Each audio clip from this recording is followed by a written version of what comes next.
한국경제TV 생생한 실전 투자 정보 와우퀵. 월 5,000원 커피값으로 투자 정보가 내 손 안에 배달됩니다. 와우퀵 N에서 만나요. 이번엔 미증시 전문가와 함께하는 시간 미증시 인사이트입니다. 오늘은 IM증권 도곡 WM센터 이화진 과장과 함께합니다. 어서 오십시오. 네, 안녕하세요. 네.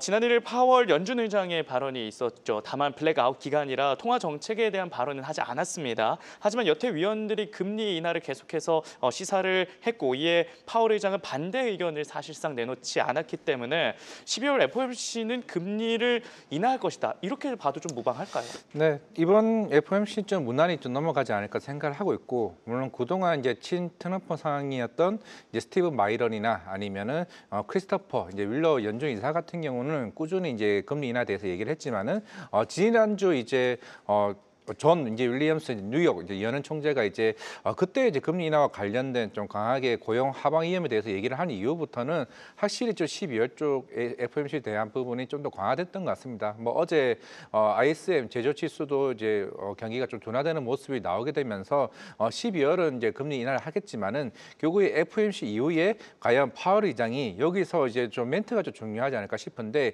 이걸 단순하게 선제적 대응으로 이제 얘기를 할 건지 아니면 충분히 데이터 가 확보되어 왔다. 그 이후에 이제 11월 달 고용 보고서가 나왔을 때 추가적인 금리 인하 모습이 나올지에 대해서 결국에는 그게 미국의 증시에 대한 좀 연속성을 좀 보여줄 수 있는 부분이 좀 아닌가 생각하고 있습니다. 네, 12월 FOMC 전망에 대해서 말씀해 주셨는데요. 그럼 첫 번째 이슈로 바로 넘어가 보도록 하겠습니다. 애플 관련된 이슈인데요. 애플이 신임 AI 책임자로 MS와 구글에서 연구원으로 일했던 분을 임명했습니다. 애플의 AI 한동안 잠잠했는데 사업부를 개편하는 모양새입니다. 애플 AI의 변화의 바람 불 수 있을까요?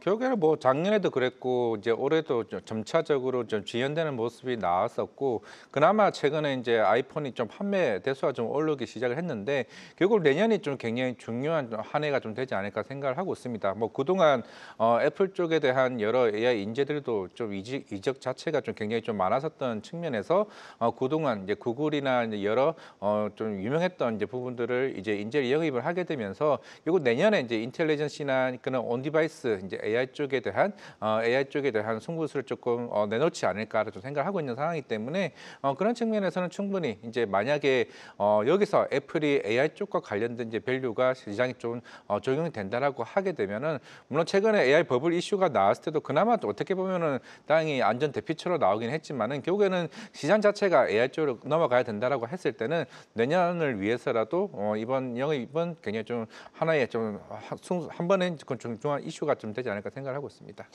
네, 그리고 애플 같은 경우에는 아이폰 17 덕분에 주가 고공행진 중에 있긴 한데요. 내년에 첫 폴더블 폰이 등장한다고 합니다. 애플의 이 폴더블 폰 앞으로 주가에 긍정적인 영향을 좀 줄 수 있을까요? 확실히 폼팩터 변화는 좀 굉장히 크죠. 이제 예전에 이제 쿡이 이제 처음으로 이제 CEO고 임명된 이후에 가장 먼저 한 게 뭐냐면은 결국에는 아이폰 이제 프로를 내세웠죠. 그만큼 이제 크기가 굉장히 커지게 되면서 역대 판매 최다수를 좀 보여줬습니다. 그만큼 이번 폴더블에 거는 기대가 좀 굉장히 크다라고 보이고 있고 물론 오늘도 이제 삼성전자가 이제 트리폴드 폰을 이제 출시를 하긴 했습니다만은 결국에는 가격대가 우리나라 돈으로 한 300만 원 이제 중반대로 이제 승부수를 이제 보지 않을까 생각을 하고 있습니다. 일단은 뭐 애플은 내년에 이제 그 폴더블 쪽으로 대략 한 1,100만 대에서 1,200만 대 정도 수준으로 출하량을 좀 높아질 것으로 보이고 있기 때문에 일단 가격이 높다라는 거는 그만큼 마진 자체가 충분히 좀 올라올 수 있는 부분이기 때문에 실적에서는 이제 충분히 승부수가 되게 될 거고 대신에 중국의 뭐 샤오미나 하웨이와 아니면 우리나라 뭐 삼성전자와 이제 경쟁을 했을 때 여기서 이제 경쟁력을 이제 보이게 된다라고 하게 되면 애플 주가에도 충분히 좀 긍정적인 모습을 좀 보여줄 수 있다고 생각하고 있습니다. 네, 애플 폴더블 폰 관련된 이슈 살펴봤고요. 그다음으로 엔비디아 이슈로 좀 넘어가 보도록 하겠습니다. 엔비디아 어제 반도체 설계 자동화 이 시스템 기업이죠. 시놉시스의 지분을 확보를 했는데요. 일각에서는 구글의 TPU를 견제하기 위해서다라고 평가를 하고도 있습니다.